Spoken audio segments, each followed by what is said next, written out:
Bam! What's going on, everyone? Welcome to the channel. Welcome to this new episode of the Ominous Morning Show. I'm very, very sorry. I'm having a few. I had a delay getting the stream together, and I have just now sent out the link to my guest. And yeah, as you saw in the thumbnail and in the information for today's show. My guest today is the creator of the comic Norlem. I think I pronounced it correctly. I'm pretty sure I did. Hopefully, he'll come on and then correct me on my pronunciation if that were the case. But his name is RaidenRadio. He's uh, I would say he's a very very good writer, a very talented writer. I recently read his. I recently read Norlem and I was really impressed by the story. It was a really good, detailed story. Had a lot of it's something different from what I normally see. And we'll get into that later on. I'll talk to him about some of the things because there's a lot of things in the story that I liked, and I would like to hear his uh, his influences and inspiration for that kind of storytelling. But yeah, so he may be running a little bit late today, and that's all on me. And I'm very sorry. I like to apologize to anybody in the chat. Um, and so yeah, and in the case that my guest can't make it today, no worries. I will we'll have to reschedule this from some other time. But yes. Um, so in the meantime, uh, I'm going to run a few things of my own through while I can. Um, my comic Ominus Avenging Death is out. It is available now, and if you are interested in it, please hit me up in the DMs on Twitter or on Instagram if you like, and and I will be sure to send you a copy of the digital PDF file for that. So I'm gonna do a quick. I'm gonna show a quick video just to give you some information about that, and then we'll also see the trailer because the trailer's gonna be really dope too. So let's check it out. Hello, everyone. The time is finally upon us. Ominous Avenging Death is now available. Avenging Death is a short 10-page story that serves as a preview of what kind of art you can expect and the world you'll see in the main story of Ominus. In Avenging Death, we'll see Zadok take on the monstrous Deathmonger in a 10-page fight scene that'll be sure to get you hooked into the world of Ominus. All of the artwork is done, including the line art, which was done by me, the colors, which were done by Emmanuel Orlas, and the lettering, which was done by Paul Bird. So grab your copy of the digital PDF file today for only $5. That's right, $5. Contact me in my DMs on Twitter for more information. Now coming up next is the official trailer of Ominous Avenging Death. Enjoy.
Yeah, man, and there you have it. That is the trailer for my comic. It is out and available right now.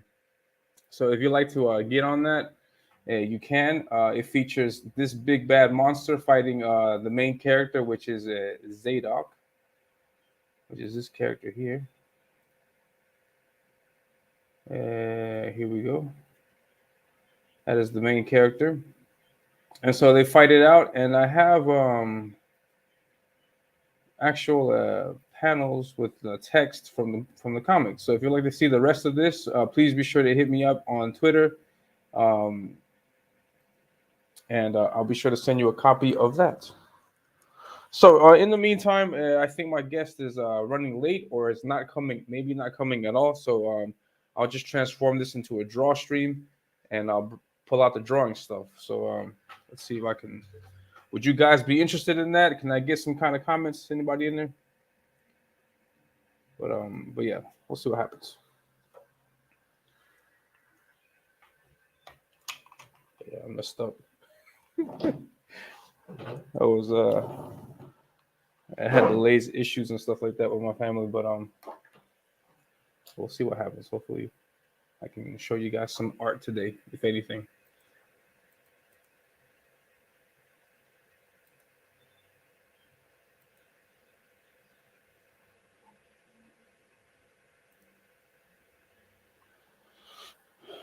How does this work?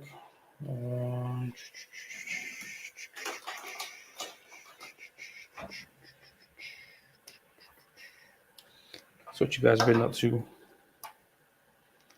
What have you guys been up to?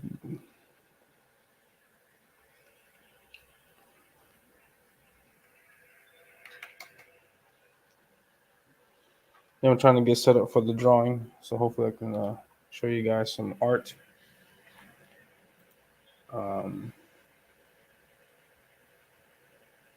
Yeah, because that's the comic. I've spoken about this before. The title right here is Ominus. Here's one of the bad guys. Oh, sorry. Here's one of the bad guys.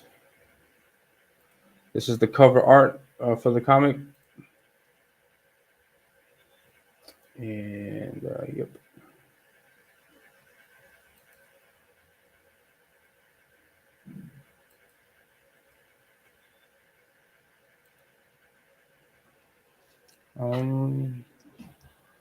Let me see.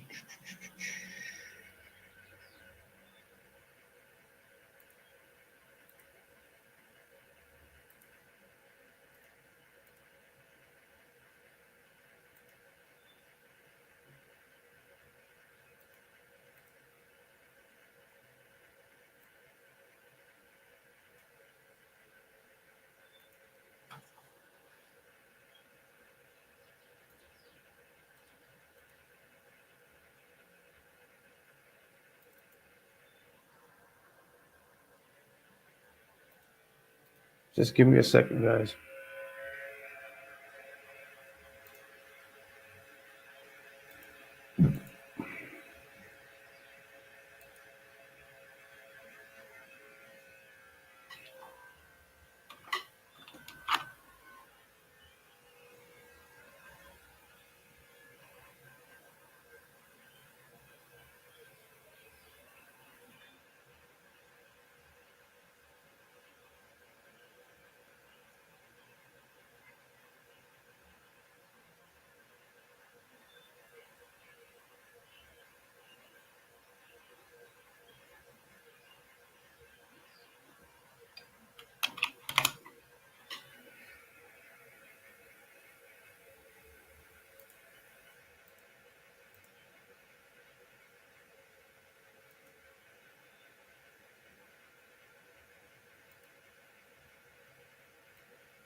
Yeah. Like this is.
How do I get on the camera?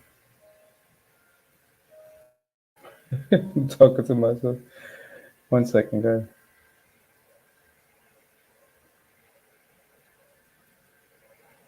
I remember now.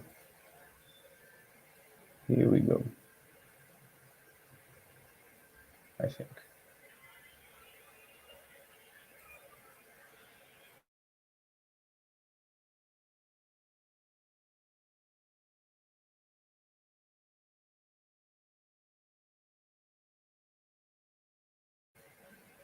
There it is.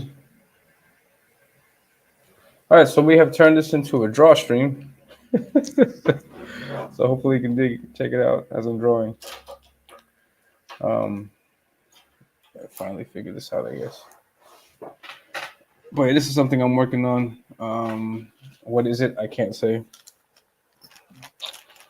But I'll get started on this.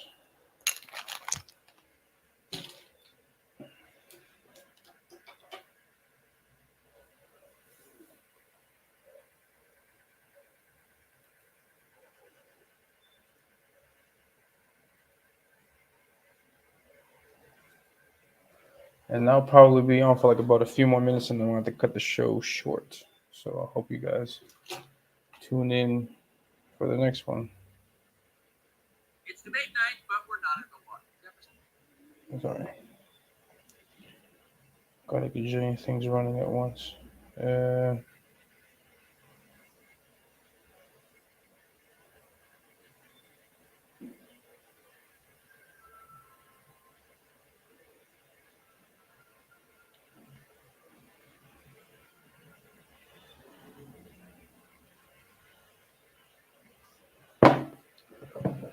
Looking at my references. So there's something here.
Hello.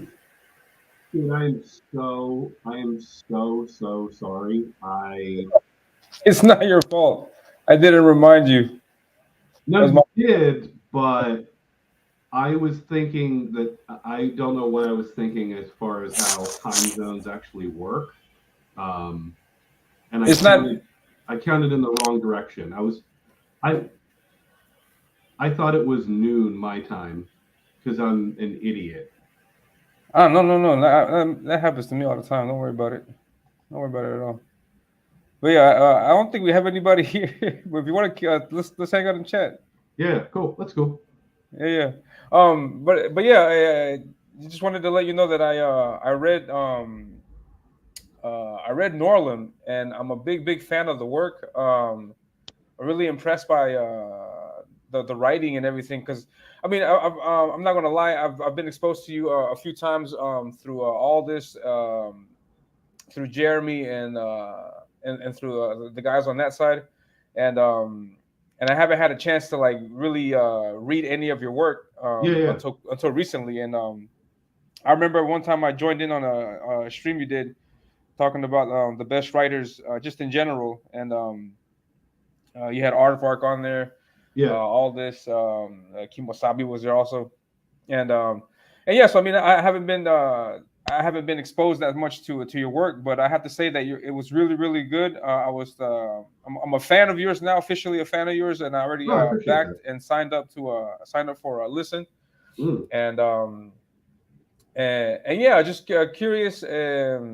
About your writing process and everything, and if you don't mind, go ahead and start the interview, and just ask you like what got you into writing, like what was, and I don't, is it okay if I draw while you're? Oh yeah, no, it's cool. No, have at it. I was I was delayed. It was like 15 minutes of just me by myself, and I didn't know how to kill time. I was like, F it, I'm just making to a draw stream, but yeah. So I had to quickly improvise or something. So I'm sorry, but Oh no, it's cool. I mean, hell, I showed up 20 minutes late. No, it's not. No, it's not. No, that's not your fault. I don't. No blame on you at all for that. But yeah, like why I wanted to be a writer. It comes from a lot of different places. I would say,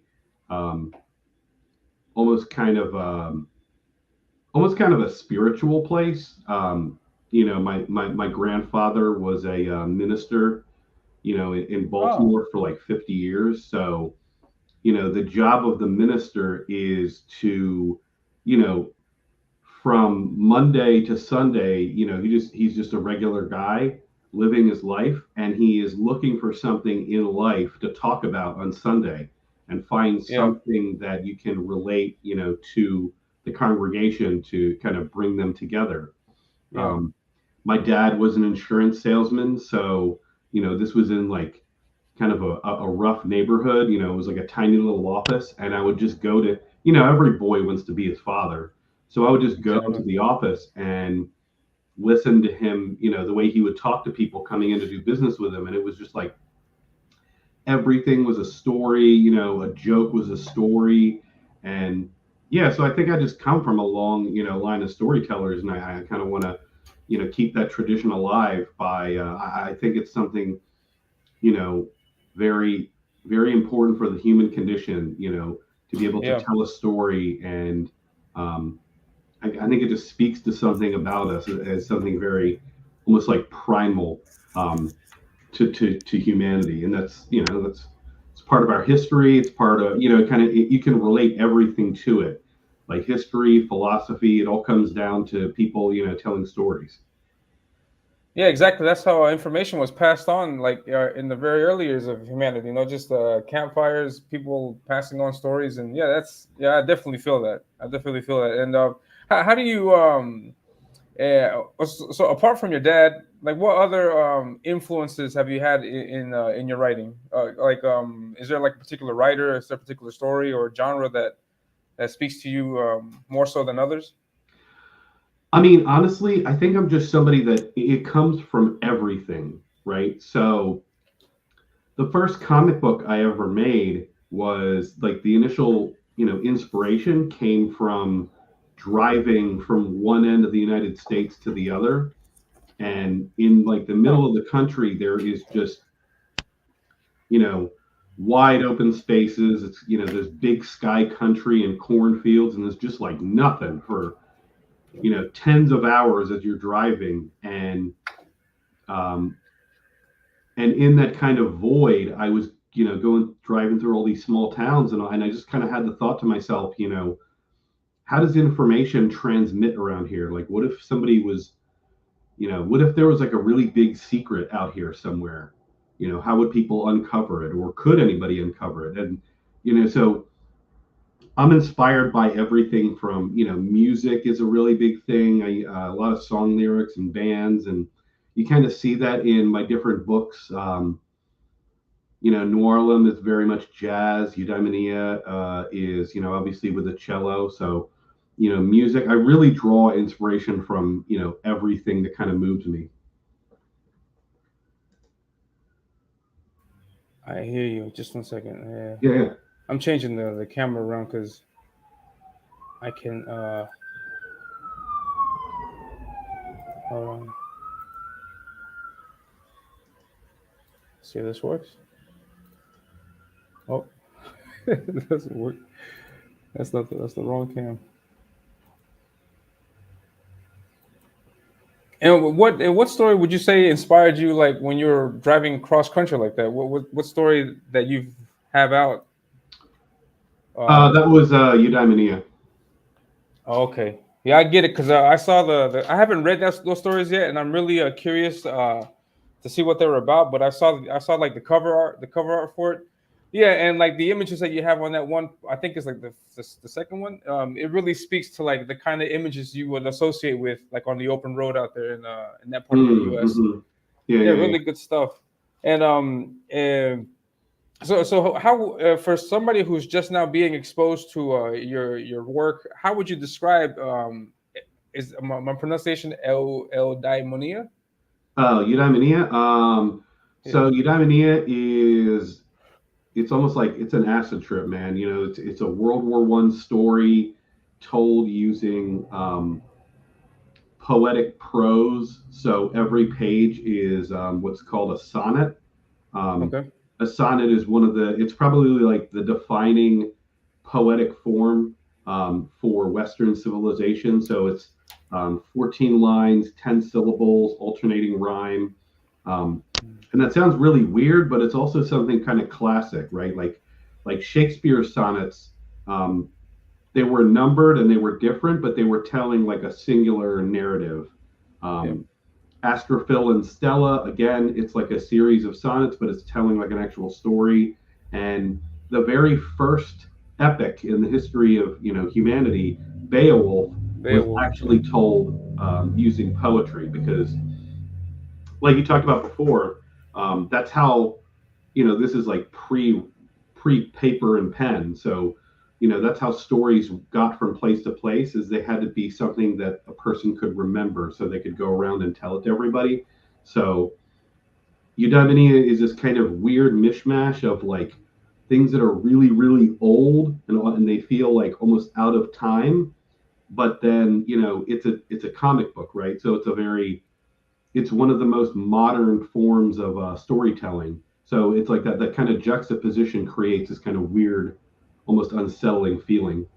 Yeah, I like that. I like mixed a little bit of the old with some of the new. Yeah. Good stuff. Awesome. And for that, for example, you said it's like a collection of stories. Do you have, or is that one singular story? So the actual story is, sorry, I can't help but come off as like a English professor, but are you? No, my wife is. I studied literature, but no, I have a boring office job. Because the way that you write, it comes off very, very like you're very well versed in writing and stuff. So I wouldn't be surprised if you were. Awesome. So early American literature, especially the modernists, a lot of their writing involved, especially in novels, involved telling a story from the perspective of different characters. So you would see you would see the same events play out, but you would see them from completely different vantage points, and it would create something new every time you heard it. Eudaimonia is like that. It's basically one story, but there are three main characters, and it tells all of their story. So you'll see you'll see these intersections in the story where moments are repeating, but you'll see it from a different character's vantage point. Nice. Have you? I don't know. It sounds to me not to minimize your work or anything, but at all. But it sounds like I don't know if you've seen the movie The Last Duel. Is that a recent one with with Adam Driver, Matt Damon. Yeah.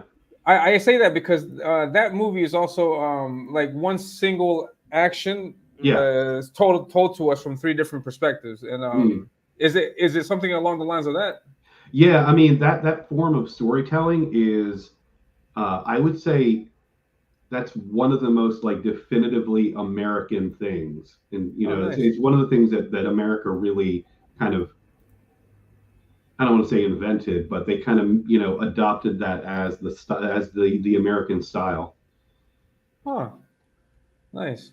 I had no idea. I didn't know that was uniquely American. That's dope. I like that. And can you tell us about Norlum? Like, where did you get the inspiration for that? I love a good murder mystery, and I think everybody loves the noir aesthetic. The 1920s is kind of like one of my favorite periods for literature. But the thing I always say is that when people's first impression or their first idea of the 1920s is like it's Great Gatsby. Yeah. Ritz, champagne and like flapper dresses.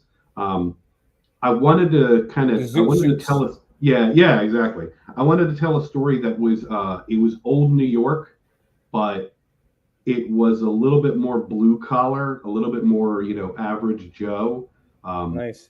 And I have I love the Harlem Renaissance. It's one of my favorite. It's probably my favorite artistic movement. So I really just kind of wanted to put those things on top of each other. Can we do a noir murder mystery in old Harlem? And Noirlum just kind of popped out, and I was like, yeah, we'll go with that. Yeah, nice. That's a nice title. I like it. And it's and it alludes to everything that you get in the comic, like that noir mystery you get and the setting of Harlem. I think it's a very unique title, very well given. I like that. I like that title. And it does really good. Thank you. And yeah, I'm really enjoyed the story. The story was really good. You included music in some kind of way in the book, and that was really unique. And what can you tell us about the creative process behind that? Is there anything like how did you go about, for example, saying developing the mystery itself? How does that entire process happen? So, I mean, it depends on. I mean, a lot of it comes from history. The first book, the mystery, like the idea for the mystery, came from. I was reading about this guy, and he was an ad agent, and he would do these really kind of elaborate publicity stunts to advertise, right? So there's like a fashion show, and he had everybody wear a certain color, and then the next day a cigarette company launched a campaign with that color, and the cigarette company like took off because of this weird stunt. And he went from being an ad agent to working for the US government, and he would start doing these things in like South America, where he would basically trick the public into overthrowing their government, which is wild, right? Like that an advertising agent could do that.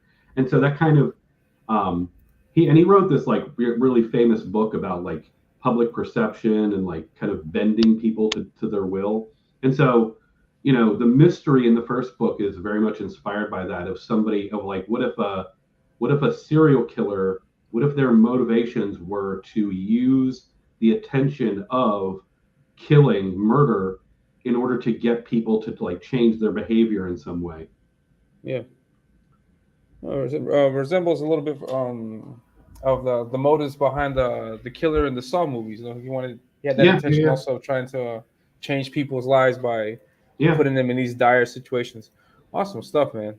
This book is more, the mystery for this one came from, it was a very famous photograph called The Most Beautiful Suicide, where a woman jumped from the Empire State Building, and she died, obviously, but the way she landed, it looked like she was asleep. Like it looks like she looked angelic. She just she fell on this car, and the car completely collapses, but she looks like she doesn't have a scratch on her.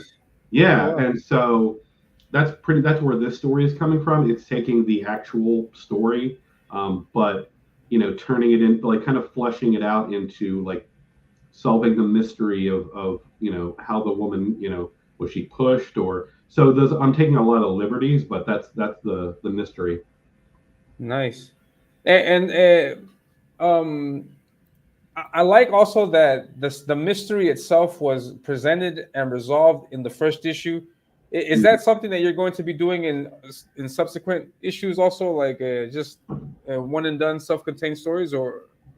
Yeah, so the character arcs should be, continuing. But it's like a good murder mystery, right? If you put that book down and you don't know who did it, what was the point? So exactly. The formula I've kind of developed is, if you remember in the first book, there's that murder mystery that only lasts for like a couple pages, and you find out who did it. But what that does is it sets up the events for the rest of the book. And so that was I think I want to kind of follow that formula. So what you're seeing here is the same thing. There's going to be a early murder mystery. It's not going to take up too much time, but it's going to bring together all of the major characters and the major themes for the rest of the book.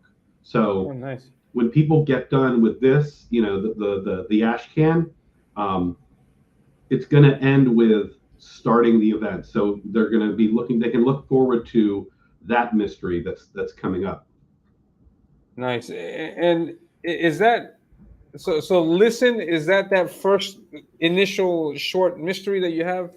Yeah, it's about half of the first chapter, like the first act, but it is a full mystery. because I was curious as to like you have this big book in Norlem, and then you come out with the second one, but it's just a short Yeah. story. So I'm assuming that you get this funded, and then we'll get another story later on, like Yeah. Norlem 2 or something like that. Yeah. So the publisher has the rights to Noirlum, like the full book. That's Yeah. why this doesn't have the word Noirlum on the. It's not going to have the word Noirlum on the book anywhere because they have the rights to publish the full book. So this is just called Okay. Listen, and it's more of like a wink, wink. This isn't really Noirlum, but it is. You know what I mean? Like that's why it has a different title. And are you planning, like, for example, once you get this story done and then the other story done, are you planning on putting this out as a Norlem title itself, or is that? Yeah, it's going to be a full, larger one. Really, the goal of this campaign is to try and, number one, to check out FundMyComic. I'm really happy with it, and Yeah. I think that in the community, we really need to give this thing, a good shot. Yeah. We're always talking about building up our own platforms, and somebody comes along and makes one. We And then we don't use it. Yeah. Yeah, That's exactly. very contradictory. Yeah. People are hesitant, so that's kind of why I made this as something that's very, very, lean on the wallet. You want to grab the digital for $3, I got you. You want to get, a floppy for $7, just get a little taste of what I'm about as a writer. I got you covered. Nice. I like that. Yeah, we should take chances on that. What's going on? Chauncey and Dave, they are in the chat. Yay! Yeah, the chat. I threw everybody. I think I'm really sorry about this because normally the shows are on Wednesday, but I was sick, and so I had to push back a day. And I think the Thursday is just throwing everybody off. Because right now I think Luke is streaming, so I think that's throwing everybody off. But shout out to Luke and everybody, and thank you for the people that showed up in the chat. I'll be sure to have Raiden on again, and we'll continue talking about the rest of the books, because I'm really fascinated by what you wrote, and I look forward to much more. And I completely agree. We have FundMyComic. I think we should all do our part to contribute to its success. I'm currently working on my own project, but I'm far from doing it. But if I were doing the launching the crowdfunding thing, I would definitely do it on FundMyComic. And I urge other creators out there to at least give it a try. At least and like, if you're not going to use it in the future, at least say that I did try it and it didn't work out for me. So that's understandable, no. But shutting the door from the get-go, yeah, it's counterproductive, I think. Yeah, and I'll be honest, on the creator side, it's it works great. It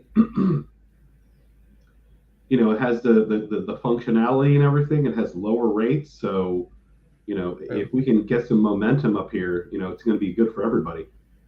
Yeah, definitely. And then the rates are going to somebody that is in the community that we we more than, and they promote the book, on the side of that one. They also promote the book. They don't shadow ban you. And I also really like that at the very top they have the author bio. You know what I mean? Like, yeah. People come in, they're looking at a project and they don't know you from Adam. So being able to have like that information up there, so they don't think that they're, this is some kind of nobody who's never made a book before. I think that's a great addition.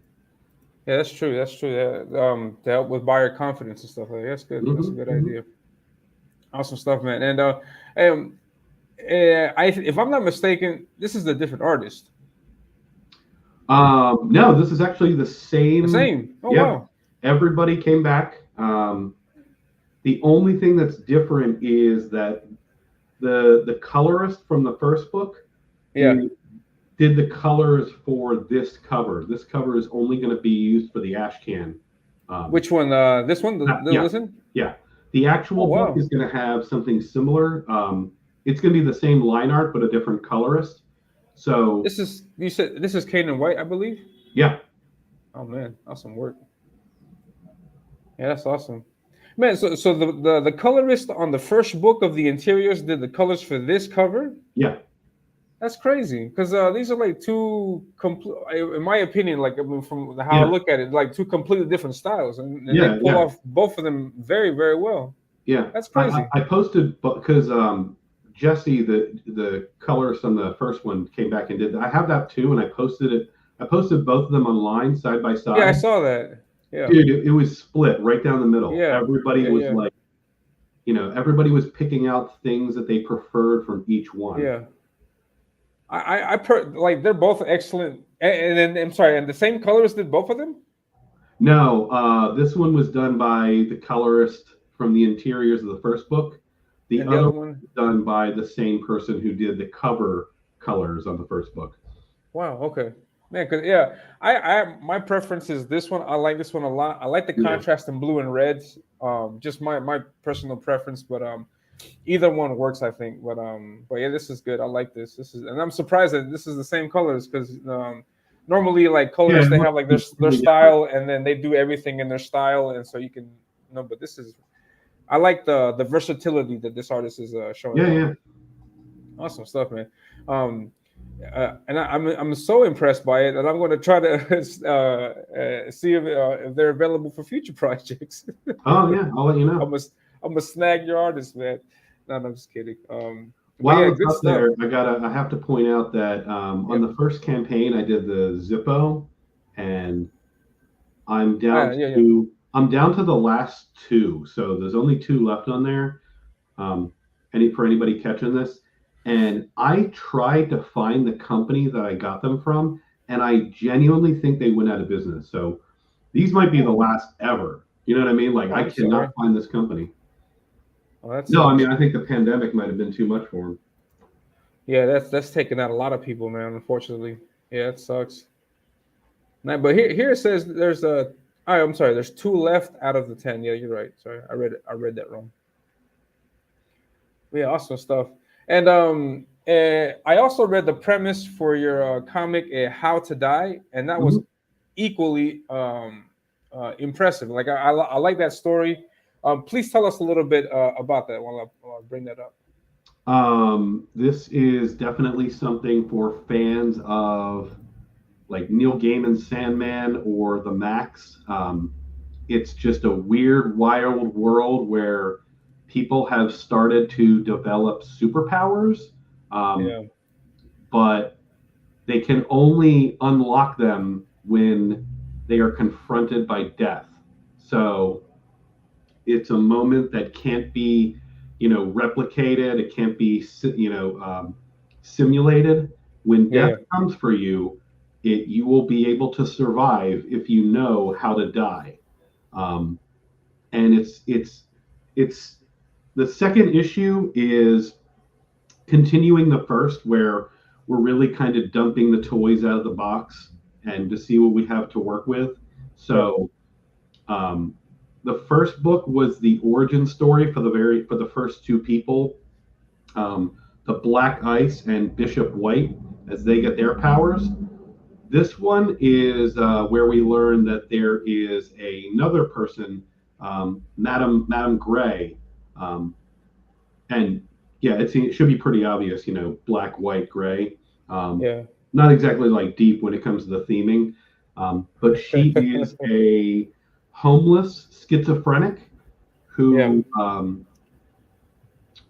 she is and she's able. on this image right here. No? Yeah, yeah, we got a hot goth Yeah, chick, and she's showing you her power right there because the way she looks, that's how she wants you to see her. But she's poking through reality and showing you a little bit of who she really is. So it's crazy. she develops psychic powers and is basically able to turn her schizophrenia into a weapon and control people's perceptions. Nice. You mentioned it just a few moments earlier, just a few moments ago. You mentioned the line that says they have to learn how to die. I'm sorry, like you have to get close to a situation where you're about to die to develop these powers. So the trick is to do what you mentioned. So this is where so a lot of times a lot of classic comic book stories are about people who are they're the best and the brightest. That's Yeah. who gets superpowers. This is more of a world where people who have just endured hardship and heartache, Yeah. and are just kind of barely hanging on to life. If they reach their breaking point, they hit their bottom, and that's when they meet death. That's what Yeah. triggers the ability. So it's not going to be, the really fit, the really rich, the really smart. It's going to be people who are a complete mess. Yeah. So what we're really trying to do is kind of throw a wrench into the kind of superpower dynamic of, the people who now suddenly have all of the power are like, for lack of a better term, the garbage people. And so Yeah. who is going to be the one to save humanity when only the very worst of us have the power? Exactly. Okay. So it's not necessarily someone like for example, like a well-intentioned person who's just been strung out on their luck and they're going through a bunch of difficult situations. But deep down, there could be good people. No, these are all bad people with near-death experiences that are going to have powers. Is that? Yeah, and I mean it's going to be a rare That's thing, an interesting and dynamic. Yeah. I would say like the superpowers themselves, or I would say everybody who gets them is really OP. So Nice. navigating around that has been like a real challenge, but it's been a really fun challenge. Because since they're so OP, they can basically do all kinds of things to each other, and you can write it in a way where like it's almost kind of hard to figure out what's even real. Because once you throw in a psychic, now you're talking about things like, you could have an entire issue that ends up just being, Madame Gray messing with your mind, or Yeah. Bishop White, his abilities are revolving around time. Yeah. So I have an entire story planned where the entire book takes place in a single moment, Wow. but it's kind of locked away into another time. Crazy. And then you can do like the play on also like you read a book and then did you actually read it or were you enticed by Madame Gray the whole time? That could be, Yeah. There's a lot of things you can do with it. That's awesome. Yeah, I like that. So it has to be always like their near death, it's like severe depression or just difficulty at work or things like that. Don't trigger these powers. Yeah, and well, the way it works is that whatever it is that they suffer from kind of relates to their power. So To the Madame power. Gray being a schizophrenic and getting psychic kind of works. Yeah. Bishop White, his whole problem is that he is just a consummate procrastinator. Like he can't get himself to do anything, which is why his ability is time. And the black ice has basically suffered. Like his entire life has just been suffering, and so his power is to just be able to make himself. Well, he's a shapeshifter, but he can kind of control the density of himself. So, like his blades can be as hard as like the inside of a dying neutron star. Nice. Crazy. So you can measure out how much someone suffers in a certain way. Yeah. Crazy. All right, and Dave says no, he gave FMC a try. He'll use it for smaller campaigns. Awesome, man. Yeah. The Genuine Comics was on there also on FundMyComic, and that's another great title you guys should get on to. Awesome Yeah. stuff, man. And the thing is that like, I think you might look at my campaign and see that it's raised $500 and like that's not really a lot of money, but number one, when you consider the price point, I am over the moon over having 31 backers. Like that's awesome. That means that 31 people were willing to grab like a tiny book on a brand new platform, and that's really awesome to me. And I hope that I can in some small way kind of contribute to helping nurture this platform. Exactly. Yeah. Every little bit helps for sure. Hopefully we can keep that momentum up and get more people checking out at the website. And I've also aside from your comic making endeavors and abilities, You also do excellent comic reviews on your channel. Here's just in case, please follow Raiden on his YouTube channel. Yeah, he has got a lot of great reviews for everything, not just the comics. Is that correct? Yeah. I mean, I kind of review basically whatever I feel like talking about that week. Yeah, that one right there in the middle, dating apps. I don't. Yeah, that was a weird one. It also has That's a lot awesome. of like just storytelling, creative nonfiction. Nice. And I wanted to ask you like just quick questions like your top five comic storylines that you've read, if from either Marvel or DC Let me see here. or anything that you could recommend somebody that will be a good story that captures that reader, or one that has impressed you. Can you give me like 20 seconds to go run? I have a pile, and Yeah, no, I'm no, no, no. thinking of the wrong one. Yeah, no worries. No worries at all. Yeah, Dave, I gotta get you on the channel also one time to talk about your latest comic. Um, but yeah, Raiden's got an excellent YouTube channel over there. He does a lot of good reviews, a lot of funny stuff. It cracks me up. Yeah, and a very good writer. Very good writer. I definitely recommend supporting RaidenRadio. Okay, so I haven't found anybody who's even heard of this, but All right. The Lonesome Hunters.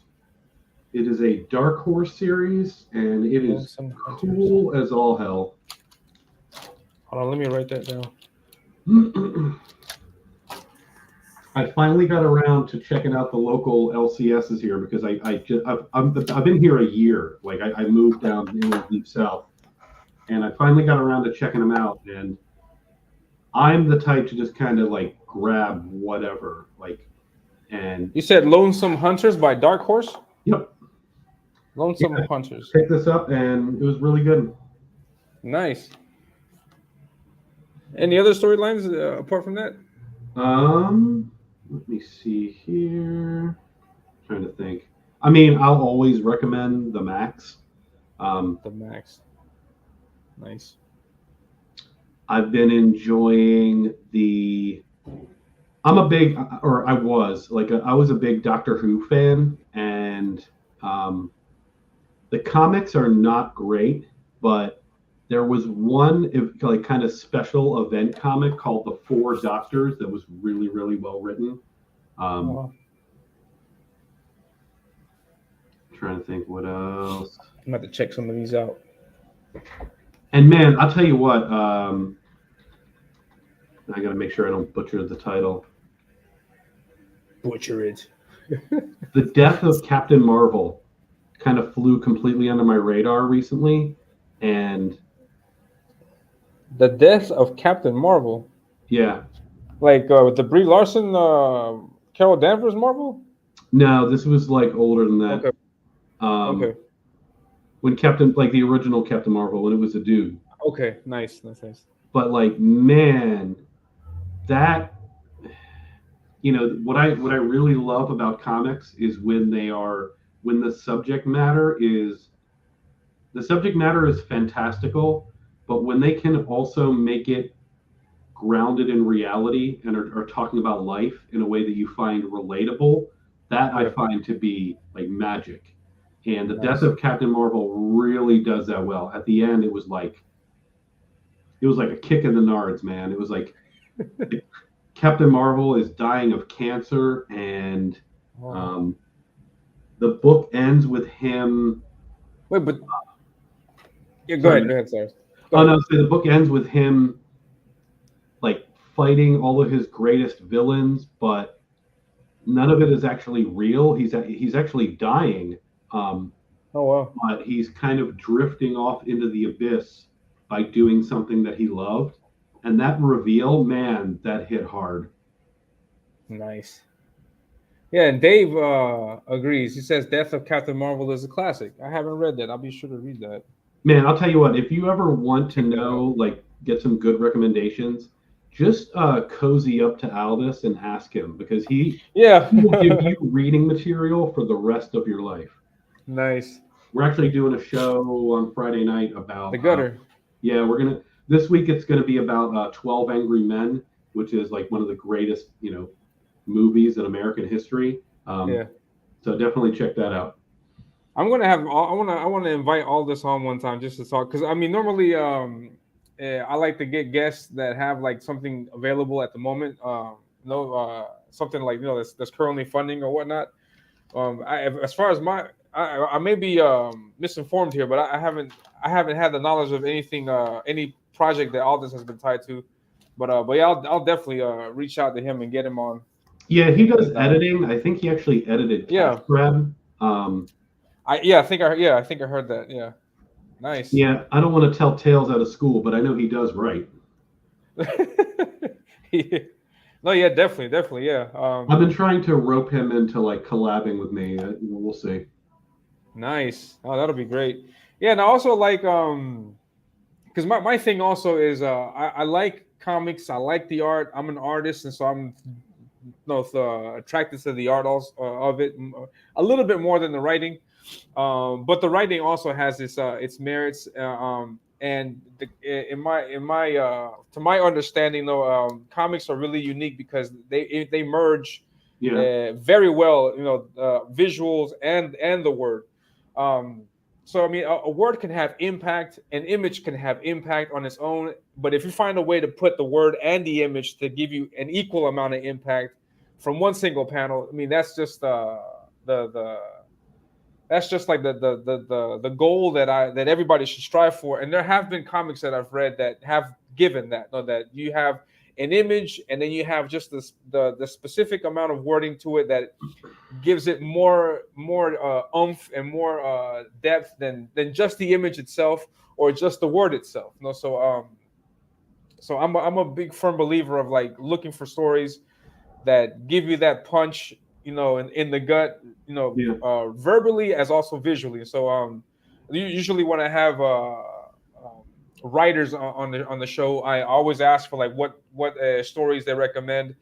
Because I'm always in search of a good story like that. So, for example, I'll check out Death of Captain Marvel, Lonesome Hunters, The Max, and then continue reading and then seeing how these guys were able to manage that perfect blend of word and art, and try to hopefully replicate that with my own book. But that's the goal, and and yeah, that's awesome. I'll definitely check this out, and I'll see what all this has to recommend. I've also heard a lot of great recommendations from Kimosabi. Yeah. He's got a tremendous wealth of knowledge of stories to read, and his recommendations are all great also. And that's all stuff. Do you do reading outside of comics? Is there like novels, stories, books, or poetry that you like? Oh, absolutely. Nice. I would say if you enjoyed Norlem, like that world, I can recommend. It's a book that's just called Banjo, by a guy named Claude McKay, and he was one of those fascinating people in literary history. He was born in Jamaica, Oh, and nice. he just kind of grew up really loving like classic literature, and he immigrated to the United States and literally kicked off the Harlem Renaissance. He just started writing poetry. Um, but the thing that was really funny about him is that he was always ahead of his time. So he was a communist when it wasn't really cool to be a communist. And I mean, he went to the Oh. Soviet Union, Oh and wow. the US like almost revoked his passport so he wouldn't be able to come home. Yeah. But so he goes to the Soviet Union and he actually sees what it's like there. And then he comes home and he becomes like kind of anti-communist. But at Oh, this nice. point, being communist was like the coolest thing. Everybody was being a communist. So now he was like unpopular at home too. Oh He ends man. up finding Catholicism And yeah, he kind of ended up dying penniless because he was just never what you were supposed to be. But he wrote this. Wrong place at the wrong time. Yeah, basically, he was ahead of his time. Wow. But yeah, so he just started doing novels, and being such a well-traveled man and being so familiar with 1920s Harlem, there's like kind of a magic in his writing. So he wrote this book called Banjo that's basically about like drifters drinking and partying. But again, it made him very unpopular because in the Black intellectual world, they thought that his writing was too much debauchery, and they were trying to get away from that image of Black people. But he was like, but this is what we do. So yeah, it was just like he made enemies everywhere he went. And yeah, I really can't recommend Banjo enough. Nice. Yeah, I'll check that out. Banjo. Awesome. And I was curious with the way that you write and the stories that you're writing, like Eudaimonia. I don't know if I ever pronounced that right, but and Norlem. Do you think your comics, your stories will translate well into other mediums?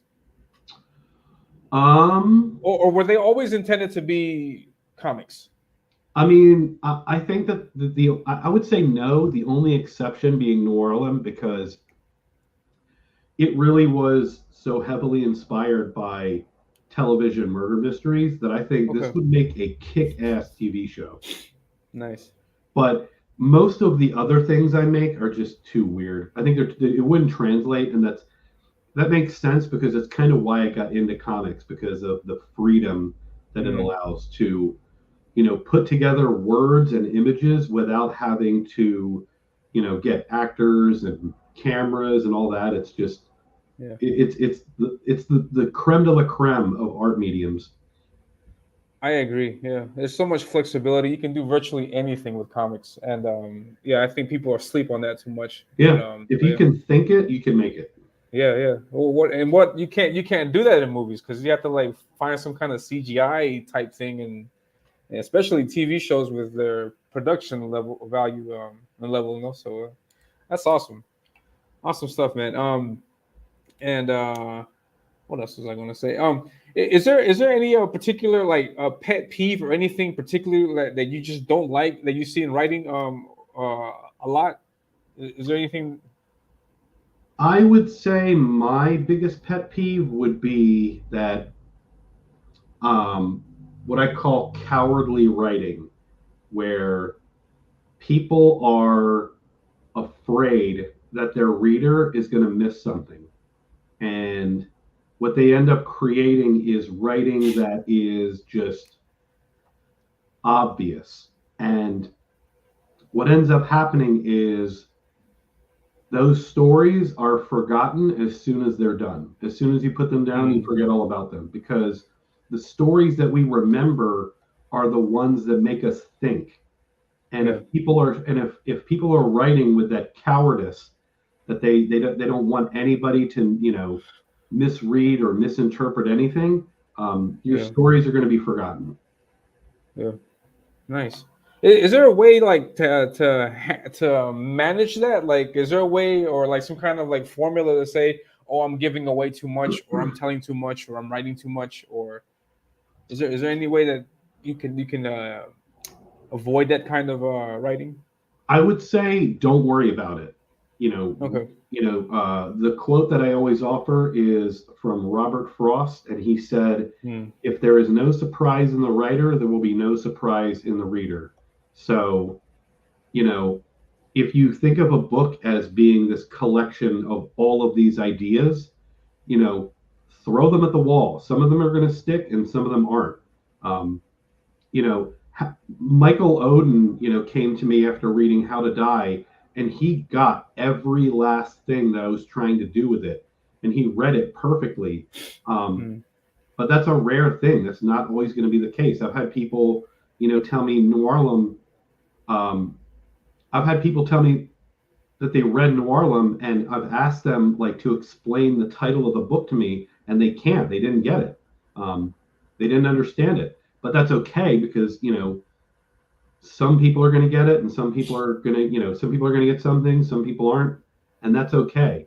The important thing is to have your readers think more than anything. Is it wait? So there's more to the title of Norlem other than just Yeah. noir and horror? I didn't get it. Yeah, I'll have to read it again. Yeah.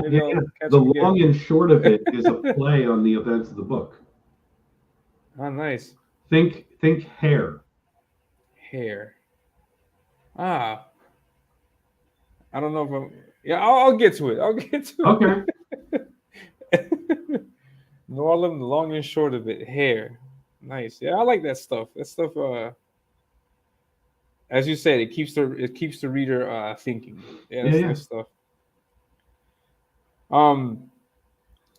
And are there any writers in the indie? I would ask for CG, but just in the indie scene in general that have surprised you with the writing.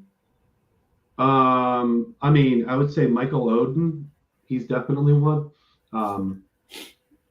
Bancroft. He has.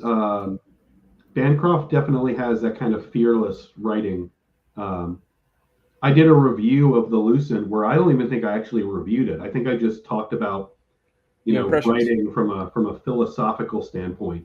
But yeah, Bancroft and Oden are definitely doing really interesting, unique things. And I'm not saying this to disparage other people. If you want to fall into a formula, that's your thing. But the things that are really interesting, to me, are when people are playing around with the conventions a little bit.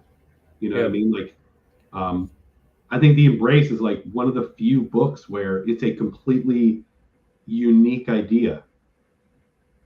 Yeah, I like that. Yeah, the death of the son Mm-hmm. and that power. Yeah, I saw the video with the Lucent also. Yeah, and I was also genuinely surprised by that. I wasn't expecting that with the Lucent. Michael. Yeah, Bancroft has this like the personality that we see on streams didn't quite lead me to believe that that the Lucent was what I was going to read. I was really surprised by that. Really well written story. And yeah, as you mentioned, there's a lot of mystery and intrigue in that. Like there's 90, I think it was like 60 pages the first one, and we don't know what's going on yet. So that's and the structure needs a little bit of help. Nice, awesome. So and then Odin also is there a particular Odin title? Other than The Embrace that you liked? He's got a bunch of books out there. He's got Jude X also out now. So be sure to catch Jude X. Elysian Fields. I don't think I read that one. I love history, but I'm really not into the ancient past all that much. You know what I mean? I don't know why. Just He's all about Roman stuff. Yeah. Yeah, I want to see what happened. Yeah, I'm pretty much after the anything Industrial Revolution or after is all me.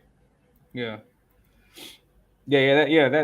been a common thread in your stories. No, World War I and Eudaimonia, then Norlem. Mm-hmm. Awesome stuff, man. Yeah. And how did you get a hold of your artist? Like, what's your process for finding the correct artist for your work? How does that? Well, the game has changed a little bit since I started. I used to just go on Reddit and kind of dig around in portfolios, but I think I'm going to start getting away from that just because Reddit has become like a sewer. Like if you go to, I don't get any good vibes from Reddit at all.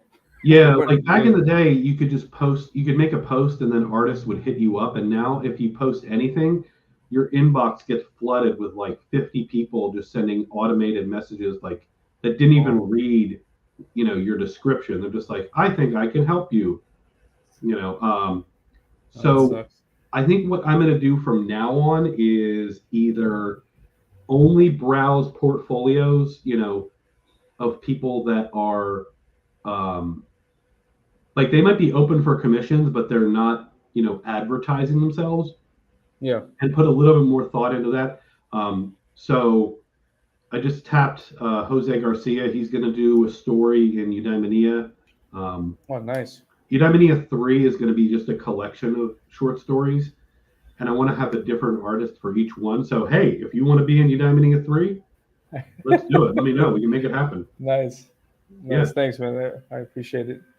Awesome stuff, man. Yeah, because I was asked a while back, like, what would be a good way to get an artist like for a book, because I wasn't available at the time, and I was under the impression like, hey, man, just put out a post on Twitter and then just let anybody know, and then you'll be sure to get responses. But I've recently read a post. I forgot who wrote that post, saying that don't ever do that again. I think Dave was in on that also. Don't ever do that, because you get a bunch of people that have like just no kind of inclination as to what kind of art you're looking for, or you get a bunch of things that have nothing to do with what you're looking for, and it's just not the best thing to do.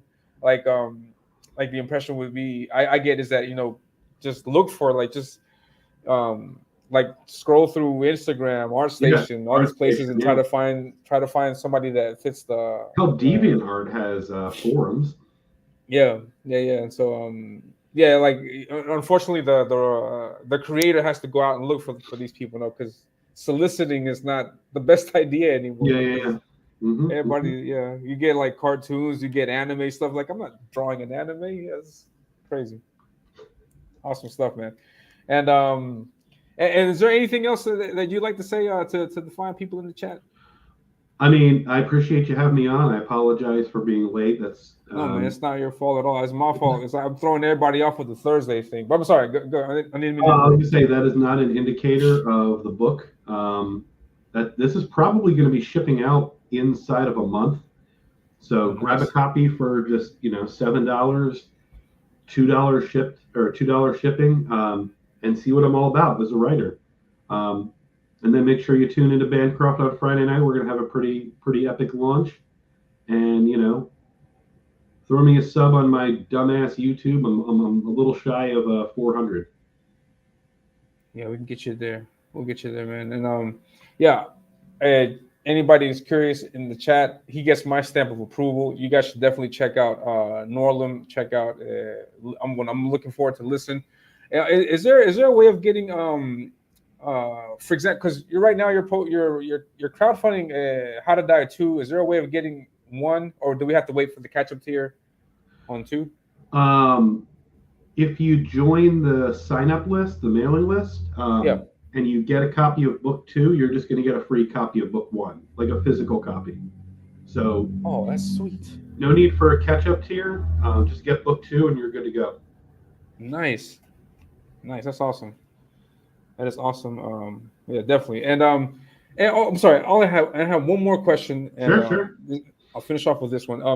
Why RaidenRadio, and why not, I don't know, Sonic Radio or Flash Radio or Super Mario Radio? Why not Super Mario TV? Like, where does the name come from? I was in my first year at community college, and I was going to go into radio, and I thought it sounded cool. And then, like 17 years ago, I made a YouTube video that went viral and got 100,000 views. Wow.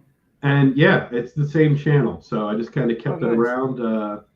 If you go to my YouTube channel and you look at my views, there's a good chance a lot of those came from that heavy metal video that I made 15 or 16 years ago. So I can find it. And so that's where you got the name from. I was going to go into radio, and I thought I like Mortal Kombat, and I thought RaidenRadio sounded cool, so I went with it. Nice. So it is Raiden from Mortal Kombat. Yeah. Okay, cool. That's interesting. That's awesome. Yeah, and, that was I was never into competitive video games, but I did do the Mortal Kombat 3 circuit back in the day. Oh man, awesome stuff. And what are your thoughts on like the movies that have come out from Mortal Kombat? Like the last one, where they had it was focused on Sub-Zero and Scorpion, and they had that new kid. I thought it was surprisingly good. It was a pretty good effort, man. Yeah, it's gone from my mind. The only thing I really remember from it was that Kung Lao got dispatched like really early. Yeah, that's true. Yeah, it did my boy dirty. And then I remember this new thing that they have coming out with Johnny Cage. I think it looks idiotic. Nice. Yeah, the only thing I remember from the other movie was that fight scene in the Sub-Zero and Scorpion, which was pretty dope. But yeah, they should. I don't know what they could do with that, because like almost all of their movies have been subpar. I've enjoyed them all, but they haven't been really like great movies. Oh no, I mean they were. If it weren't for nostalgia, nobody would. I mean, those movies were bad, but yeah. You know, when you're a kid, you don't know any better. Yeah, I liked Annihilation too, man. Annihilation was a good movie. But yeah, so thank you very much, Raiden. It was a pleasure talking to you and getting to know more about your creative process. And my apologies for the whole mix-up thing. And to the people in the chat and to the people watching this in the replay, my apologies again. Try to ignore the first 20 minutes where I'm just like fumbling over myself. If there's some way I can edit that, I will. But yeah, I was trying to see what to do, and so just the last 40 minutes or the last hour is the stuff to check out. And yeah, so thank you very much. Raiden, if you can tell us also where we can find you. You're on YouTube, and where else? RaidenRadio on YouTube and RaidenRadio on Twitter. I think my handle might be Eudaimonia Comics, but Eudaimonia Comics. Yeah. On Twitter, awesome. And and then that's it. And then I'll be here. You guys can catch me here on the channel. I'm also on Twitter. I got Raiden's information in the description, so be sure to check that out. And I will be back in 2 weeks. So that will be my normal scheduling showtime. So in 2 weeks, I'll be back with another guest, and then that's it. And I'll be sure to catch you guys in the next one. And I will have a video dropping sometime this week with some more art. And that's it. You guys have a great one. Take care. And thank you very much, Raiden. I really appreciate you stopping by. Yeah, appreciate it. Hail to the chat. Hail to the chat. And we are out. Hold up. Wrap.